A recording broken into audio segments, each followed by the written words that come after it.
ടോജോയുടെ വയറിനെല്ലാം infection ബാധിച്ച് പുള്ളിയുടെ intestine മുഴുവൻ വെളിയിലായിരുന്നു. അബ്ഡമൻ രണ്ടായിട്ട് പിളർന്നു പോയി, ഇൻറ്റസ്റ്റൈൻ കംപ്ലീറ്റ് ഒരു ഫുട്ബോൾ പോലെ പുറത്ത് കിടക്കുകയാണ്. അഞ്ചാമത്തെ പ്രാവശ്യം ഡോക്ടേഴ്സ് എന്നെ വിളിച്ചു. അപ്പോൾ അതിനിടയിൽ കൊറിയറിൽ എനിക്കിവിടെ അയച്ചു തന്ന എല്ലാം കിട്ടി. നമുക്ക് ഹോസ്പിറ്റലിലേക്ക് ഒന്നും കടത്താൻ പറ്റത്തില്ല. അപ്പോൾ അവിടെയുള്ള എൻ്റെ ഫ്രണ്ട്സിനോട് ഞാൻ പറഞ്ഞു, നിങ്ങൾ ഇതെങ്ങനെയാലും ടോജോയുടെ ദേഹത്തൊന്ന് പുരട്ടണം. അപ്പോൾ ഇവർ രഹസ്യമായിട്ട് ഇവിടുന്ന് തന്ന ഉടമ്പടി തൈലവും കാശുരൂപവും എല്ലാം ടോജോയുടെ ദേഹത്ത് കുരിശ് വരച്ച് പുരട്ടുകയും കാശുരൂപം കൈ കെട്ടുകയൊക്കെ ചെയ്തു. അത് കഴിഞ്ഞിട്ട് അഞ്ചാമത്തെ പ്രാവശ്യം ഡോക്ടേഴ്സ് എന്നെ വിളിച്ചു. കാരണം അദ്ദേഹത്തിന് ബ്രെയിൻ ബ്ലീഡായി, സീഷറായി, സോഡിയെല്ലാം ഭയങ്കരമായിട്ട് കൂടി.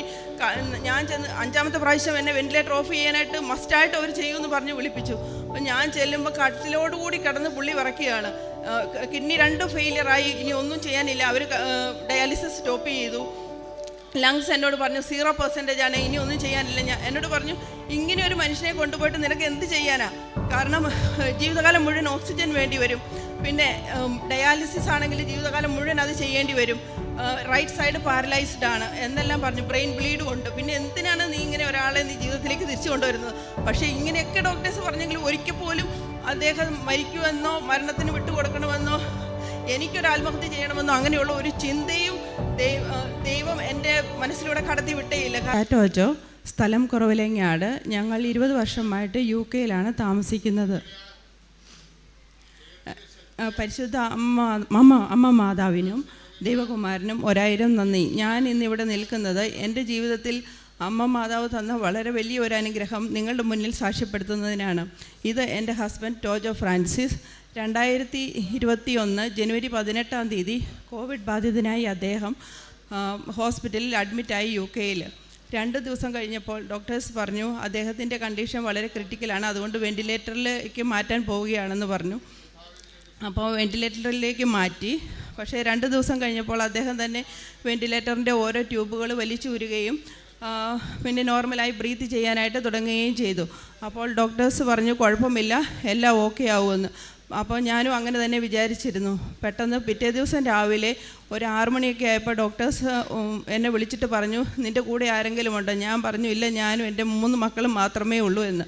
അപ്പോൾ എന്നോട് പറഞ്ഞു, നിൻ്റെ ഹസ്ബൻഡ് മരിക്കാൻ പോവുകയാണ്, നീ പെട്ടെന്ന് ഉടനെ വന്ന് നിൻ്റെ ഹസ്ബൻഡിനെ കാണണമെന്ന് പറഞ്ഞു. അവിടെ എങ്ങനെയാണെന്ന് ചോദിച്ചു കഴിഞ്ഞാൽ ഡോക്ടേഴ്സ് ഉള്ള കാര്യം മുഖത്ത് നോക്കി പറയും. അപ്പോൾ എനിക്ക് പെട്ടെന്ന് ഒരു നിമിഷം എന്താ ചെയ്യേണ്ടതെന്ന് അറിയത്തില്ല. അപ്പോൾ ഞാൻ പിന്നെ പെട്ടെന്ന് മൊബൈൽ കയ്യിലെടുത്ത് ആരെയൊക്കെ വിളിച്ചു. അതോടൊപ്പം ഞങ്ങളുടെ വികാരി അച്ഛനെ വിളിച്ചു. അപ്പോൾ അച്ഛൻ എന്നോട് പറഞ്ഞു, മോളെ ഞാനിപ്പോൾ എന്ത് ചെയ്യാനാടി, ഞാൻ ദിവ്യകാരുണ്യം എഴുന്നള്ളിച്ച് വെച്ച് പ്രാർത്ഥിക്കാം എന്ന് പറഞ്ഞ് അദ്ദേഹം അത് ചെയ്തു. ഞാൻ പിന്നെ എൻ്റെ ഫ്രണ്ട്സിനെയും കൂട്ടി വേഗം ഹോസ്പിറ്റലിലേക്ക് ചെന്നു. അവിടെ ITUവിൽ ചെന്നപ്പോൾ കണ്ട കാഴ്ച വളരെ ദയനീയമായിരുന്നു. അപ്പോൾ എനിക്ക് തന്നെ പോകാൻ പേടിയായിട്ട് ഞാൻ എൻ്റെ ഒരു ഫ്രണ്ടിനെയും കൂട്ടിക്കൊണ്ടാണ് പോയത്. കാരണം 2 പേരെ അവർ അലവ് ചെയ്യുള്ളൂ. അവിടെ കയറി കഴിഞ്ഞപ്പോഴത്തേക്കും എന്നെ കഴിഞ്ഞ് മുന്നേ എൻ്റെ ഫ്രണ്ട് കരയാൻ തുടങ്ങി. കാരണം അവൾ ITU എക്സ്പീരിയൻസ്ഡ് ആണ്. അപ്പോൾ ടോജോയുടെ കണ്ടീഷൻ കണ്ടപ്പോൾ അവൾക്ക് മനസ്സിലായി രക്ഷപ്പെടാൻ ഒരു ചാൻസും ഇല്ല. ഞാൻ നോക്കുമ്പോൾ ഒരു ഭീമാകാരമായ രൂപം കട്ടിലേക്ക് കിടപ്പുണ്ട്, അനക്കമൊന്നുമില്ല. മോണിറ്ററിലേക്ക് നോക്കിയപ്പോൾ BP ഇല്ല, ഒന്നും തന്നെ, റെസ്പിറേഷനൊക്കെ വളരെ ഹൈ, ഓക്സിജൻ്റെ ലെവലാണെങ്കിലും വളരെ താഴ്ന്ന് ഫുൾ വെൻറ്റിലേറ്റർ സപ്പോർട്ടിൽ കിടക്കുകയാണ്. അപ്പോൾ ഞാൻ ചെന്നിട്ട് പറഞ്ഞു, ടോജോ ദൈവം നമ്മുടെ മോൻ വന്നിരിക്കുന്നതെന്ന് പറഞ്ഞു. പക്ഷേ അദ്ദേഹം കണ്ണ് തുറക്കാൻ ശ്രമിക്കുന്നുണ്ടെങ്കിലും പുള്ളിക്ക് പറ്റുന്നില്ല. അപ്പം ഡോക്ടേഴ്സ് ആണെങ്കിലും എന്ത് ചെയ്യണമെന്നറിയാതെ അവരും വല്ലാതെ വിഷമിച്ച് നിൽക്കുക. അപ്പോൾ ഡോക്ടേഴ്സ് എന്നോട് പറഞ്ഞു, ഞങ്ങൾക്കൊരു പ്രതീക്ഷയില്ല, എന്ത് ചെയ്യണമെന്ന് ഞങ്ങൾക്കറിയില്ല എന്ന് പറഞ്ഞു. അപ്പോൾ എൻ്റെ കയ്യിലൊരു കൊന്തയുണ്ടായിരുന്നു, ആ കൊന്ത എൻ്റെ കയ്യിലിരുന്ന് വിറയ്ക്കുകയാണ്. അപ്പോൾ ഞാൻ പെട്ടെന്ന് എവിടുന്നോ കിട്ടിയ ഒരു ധൈര്യത്തിന് ഞാൻ അവരോട് പറഞ്ഞു, നീയല്ല, നിന്നെ കഴിഞ്ഞ് ശക്തനായവൻ മുകളിലുണ്ട്, അവൻ അത്ഭുതങ്ങൾ പ്രവർത്തിക്കാൻ സാധിക്കുമെന്ന്. ഇത് കേട്ട നിമിഷം ആ ഡോക്ടർ എന്നോട് പറയുക, ഒരു നിമിഷം നീ വെയിറ്റ് ചെയ്യും, ഞാൻ എൻ്റെ കൊളീക്കിനോടൊന്ന് സംസാരിക്കട്ടെ, എന്നിട്ട് ഞാൻ നിന്നെ വിളിക്കാമെന്ന് പറഞ്ഞു. അത് കഴിഞ്ഞിട്ട് അവർ 2 പേരും എന്തൊക്കെയോ ഡിസ്കസ് ചെയ്തതിന് ശേഷം എന്നെ വിളിച്ചിട്ട് പറഞ്ഞു, ഞങ്ങൾ ടോജോയെ ഓപ്പറേഷൻ എടുക്കുകയാണ്, പക്ഷേ നിനക്ക് ഞാൻ 1% പോലും ഞാൻ ഹോപ്പ് തരികയില്ല, രക്ഷപ്പെടുമെന്ന് ഞങ്ങൾക്കൊരു പ്രതീക്ഷയില്ല. അപ്പോൾ ഞാൻ പറഞ്ഞു, എനിക്ക് പ്രതീക്ഷയുണ്ട്, അവൻ തിരിച്ചു വരുമെന്ന് എനിക്ക് പ്രതീക്ഷയുണ്ടെന്ന് പറഞ്ഞു. അപ്പോൾ ഡോക്ടർ എന്നോട് പറഞ്ഞു, ലെറ്റ്സ് ഹോപ്പ് സോ. അങ്ങനെ അദ്ദേഹത്തെ ഓപ്പറേഷന് കയറ്റി. അപ്പോൾ ആരോ എൻ്റെ കയ്യിലൊരു പ്രെയർ പുസ്തകം കൊണ്ട് തന്നു. അത് മറിച്ച് നോക്കാനുള്ള മാനസികാവസ്ഥയൊന്നും എനിക്കില്ലായിരുന്നു. പക്ഷേ ജസ്റ്റ് ഒരു വാചകം മാത്രം എൻ്റെ കണ്ണിലുടക്കി, if you ask anything in the name of God you will get it. അതായത് നിങ്ങൾ ദൈവത്തിൻ്റെ നാമത്തിൽ എന്ത് ചോദിക്കുന്നു അത് നിങ്ങൾക്ക് കിട്ടും. ഞാൻ വേറൊന്നും പ്രാർത്ഥിച്ചില്ല, ആ ബൈബിൾ വചനം മാത്രം നോക്കി ഒരേ ഇരിപ്പിരുന്നു. ഒരു അരമണിക്കൂർ കഴിഞ്ഞ് കാണും, ഒരു നേഴ്സ് ഓടി വന്ന് കരഞ്ഞുകൊണ്ട് എന്നെ കെട്ടിപ്പിടിച്ചിട്ട് പറഞ്ഞു, ടോജോയുടെ BP നോർമലായി ജിഷ എന്ന് പറഞ്ഞു. അത് കേട്ടപ്പോൾ എനിക്ക് കുറച്ചൊരു സമാധാനം. പക്ഷേ എന്നാലും കണ്ടീഷൻ വളരെ ക്രിറ്റിക്കലാണ്. പിന്നെ നമുക്കവിടെ നിൽക്കാൻ സാധിക്കില്ല. ഞങ്ങൾ വീട്ടിലേക്ക് പോന്നു.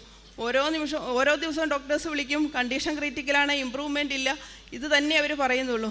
അപ്പം ഓപ്പറേഷൻ കഴിഞ്ഞു. അപ്പോൾ അദ്ദേഹത്തിൻ്റെ വയറിൻ്റെ ഡ്രസ്സിങ് ഒന്നും അവർ മാറ്റുന്നു അങ്ങനെയൊന്നുമില്ല. അപ്പോൾ ഞാൻ ചോദിച്ചപ്പോൾ അവരെന്നോട് പറഞ്ഞു അവർ വയറിനോട്ടൊന്നും നോക്കുന്നില്ല, അവർ ഒള്ളി ലങ്സ് മാത്രമേ കോൺസെൻട്രേറ്റ് ചെയ്യുന്നുള്ളൂ എന്ന് പറഞ്ഞു. അപ്പോൾ അന്ന് 40% ഉള്ളൂ ലങ്സ്. അപ്പോൾ അത് കഴിഞ്ഞപ്പോൾ കണ്ടീഷൻ വേഴ്സായി. അത് കഴിഞ്ഞപ്പോൾ പുള്ളിയുടെ കിഡ്നി രണ്ടും ഫെയിലിയറായി. അവർ ഡയാലിസിസ് സ്റ്റാർട്ട് ചെയ്യാൻ തുടങ്ങി. പക്ഷേ ഒരിക്കൽ പോലും പ്രോപ്പറായിട്ടൊരു ഡയാലിസിസ് അദ്ദേഹത്തിന് ലഭിച്ചില്ല എന്ന് തന്നെ പറയാം. കാരണം ഓരോ പ്രാവശ്യവും ബ്ലോക്കുകളുണ്ടാകും. അവർ പറഞ്ഞ് അവർക്ക് ഡയാലിസിസ് ചെയ്യാൻ പറ്റുന്നില്ല, എന്തുകൊണ്ടാണെന്ന് അറിയത്തില്ല എന്ന് പറഞ്ഞു. അവരുടെ പ്രതീക്ഷ നശിച്ചുകൊണ്ടിരിക്കുക.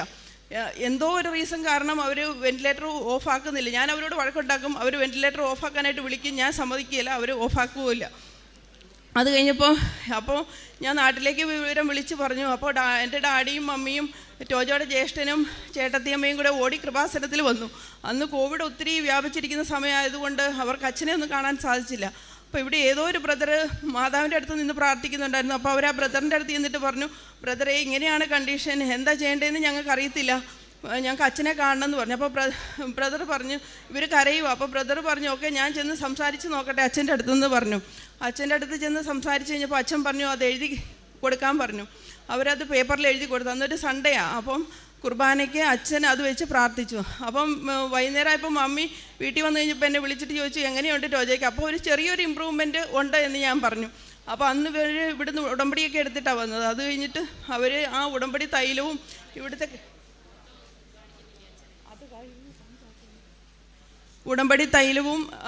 കിണറ്റിലെ വെള്ളവും പിന്നെ ആ കാശുരൂപം എല്ലാം കൂടെ എനിക്ക് കൊറിയർ ചെയ്ത് അയച്ചു തന്നു. 5-ാമത്തെ ആഴ്ചയാണ് അവർക്ക് അച്ഛനെ കാണാൻ സാധിച്ചത്. അപ്പോൾ അന്ന് അച്ഛൻ ഇതിലെ നടന്നു പോയുന്ന വഴിക്ക് എൻ്റെ മമ്മി അച്ഛൻ്റെ പുറകെ കരഞ്ഞോണ്ട് ഓടി ചെന്നിട്ട് അച്ഛനോട് പറഞ്ഞു അച്ഛാ ഇങ്ങനെ എൻ്റെ മോന് വയ്യാണ്ടിരിക്കുകയാണ്, കാര്യങ്ങളെല്ലാം വിശദീകരിച്ചു. അപ്പോൾ അച്ഛനൊന്നും മിണ്ടിയില്ല. എല്ലാം പറഞ്ഞു തീർന്നു കഴിഞ്ഞപ്പോൾ അച്ഛൻ പറഞ്ഞു അവൻ സൗഖ്യപ്പെട്ടല്ലോ എന്ന് പറഞ്ഞു. അപ്പോൾ എൻ്റെ മമ്മി ഓടി ചെന്നിട്ട് എൻ്റെ ഡാഡിയോട് പറഞ്ഞു. ഡാഡി അപ്പം ടോജോ മൊബൈലിൽ വെൻറ്റിലേറ്ററിൽ കിടക്കുന്ന ഫോട്ടോ ഞാൻ അയച്ചു കൊടുത്തിട്ടുണ്ടായിരുന്നു. അപ്പം അത് അച്ഛനെ കാണിച്ചു. അപ്പം അച്ഛൻ അത് നോക്കി ആശീർവദിച്ച് അവൻ സൗഖ്യപ്പെട്ടു എന്ന് പറഞ്ഞു. ഇതിനിടയ്ക്ക് ടോജോയുടെ വയറിനെല്ലാം ഇൻഫെക്ഷൻ ബാധിച്ച് പുള്ളിയുടെ ഇൻറ്റസ്റ്റൈൻ മുഴുവൻ വെളിയിലായിരുന്നു. അബ്ഡമൻ 2ആയിട്ട് പിളർന്നു പോയി. ഇൻറ്റസ്റ്റൈൻ കംപ്ലീറ്റ് ഒരു ഫുട്ബോൾ പോലെ പുറത്ത് കിടക്കുകയാണ്. 5-ാമത്തെ പ്രാവശ്യം ഡോക്ടേഴ്സ് എന്നെ വിളിച്ചു.